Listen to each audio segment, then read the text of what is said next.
That's not a comic book. Now that's a comic book. Welcome to another episode of Trade Talk. This week we have Zorro by Papercutz Publishing House, Volume 2, Drownings. So it looks like there are 4 volumes of this series by Papercutz released. I think I'm only going to be able to get 3 of them total because I got the 3rd one. Doesn't look like I can get access to the 4th. This came out in like 2005, 2006. It's over 10 years old at this point. I'm not terribly surprised that I can't get access to that stuff. I'm annoyed. This is kind of tangential to a review of the thing itself, but I'm annoyed with Zorro's copyright holder. The fact of the matter is Zorro is still owned by the heirs of the original creator, Johnston McCulley. And that's okay, but if you're going to maintain ownership on a character who is over 100 years old or who's almost 100 years old, then you need to do a better job of making sure material that you are licensing him for is actually accessible to the public. This is the second thing of Don McGregor doing comic books of Zorro that I have found where I'm enjoying it, but I'm not going to be able to read all of it because it's only available for a short time. That's aggravating. Let me grab something real quick and I'll explain further. See if I can manage this.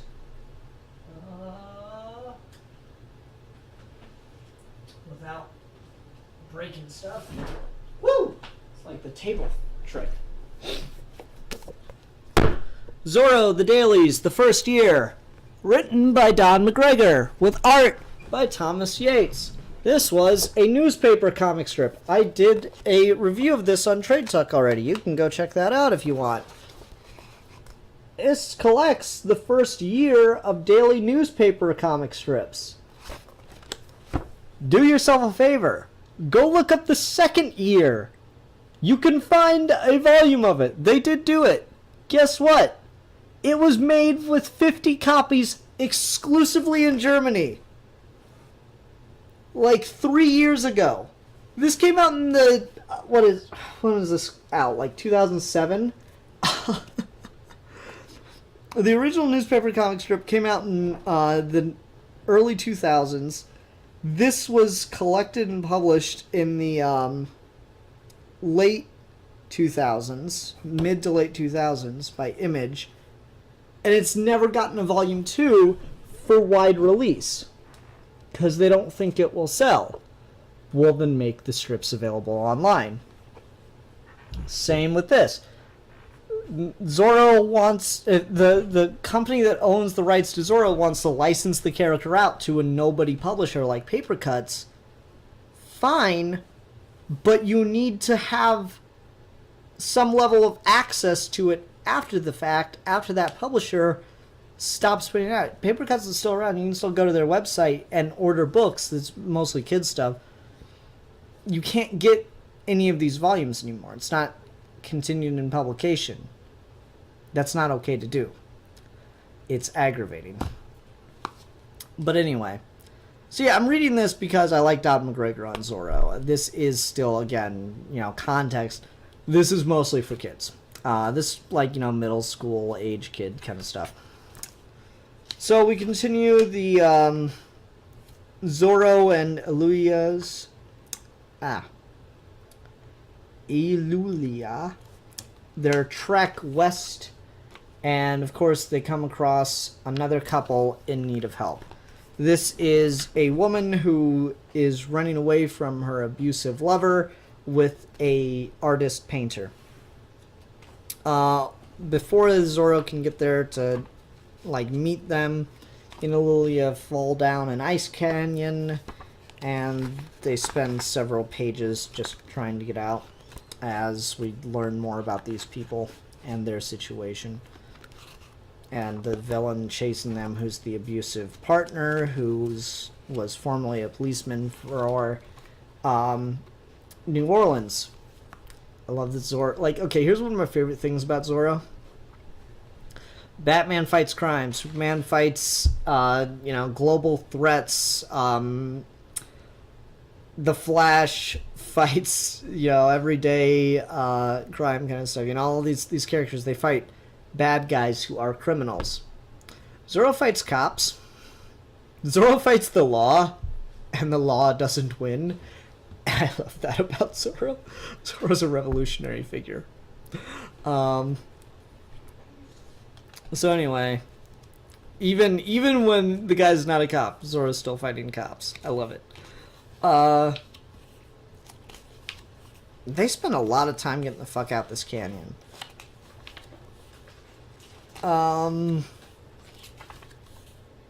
Anyway, once they do, they're riding through more valleys across the Great American West.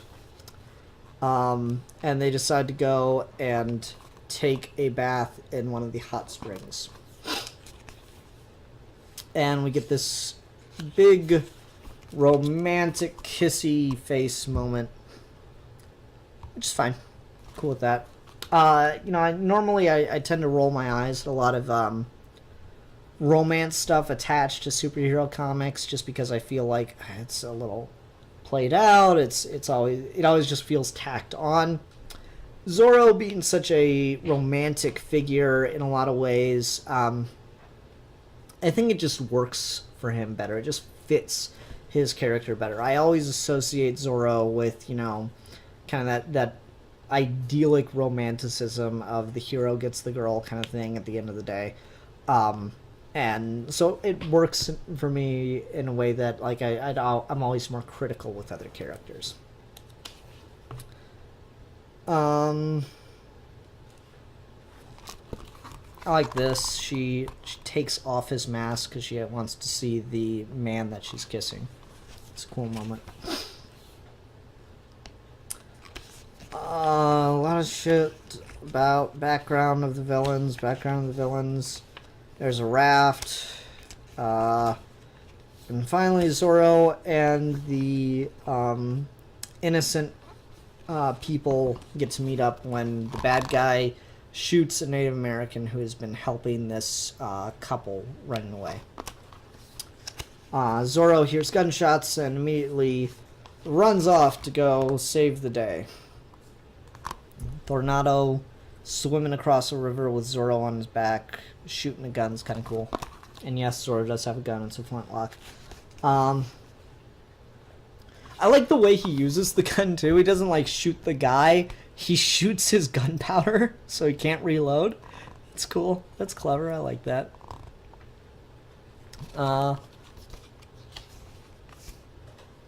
Then he picks up the Native American's bow and arrow and uses it to stop a stampeding buffalo that's about to kill the damsel in distress scene. That's cool.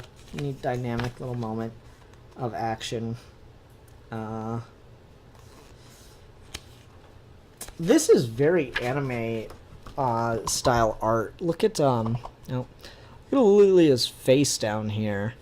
Like the forehead throbbing, the bashful lines across the face. This is clearly manga inspired art. I said anime earlier, but manga inspired art.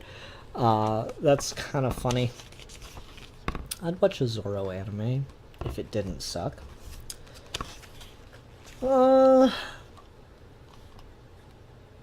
Anyway, they, get back to this raft and start going down river on it, looking to try to, get away from the bad guys, blah, blah,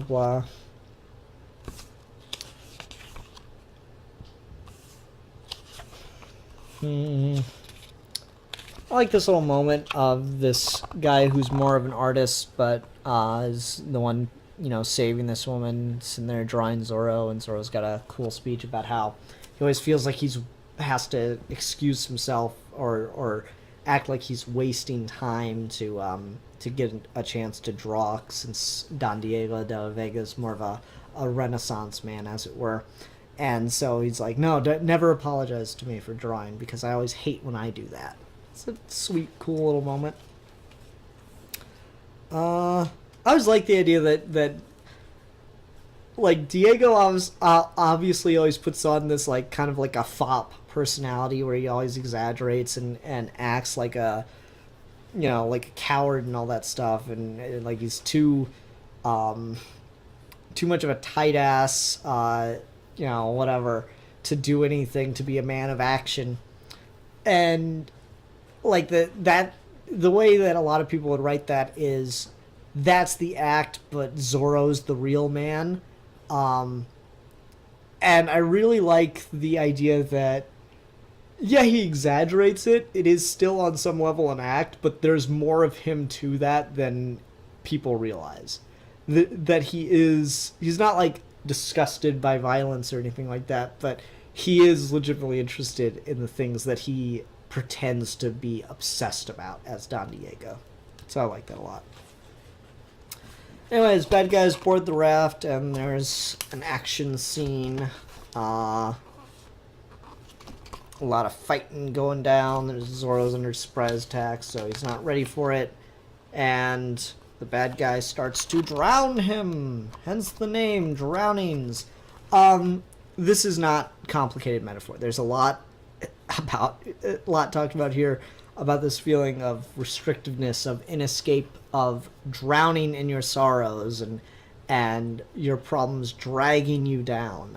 Same with the last volume. Scars had a lot of the ideas of like, oh, well, you're left with all these marks of life that you can't escape from, that things always seem to stay there and remind you and drag you back to the past. So there's, you know, it's not a complex metaphor, but again, it's more for, you know, middle schoolers and stuff like that.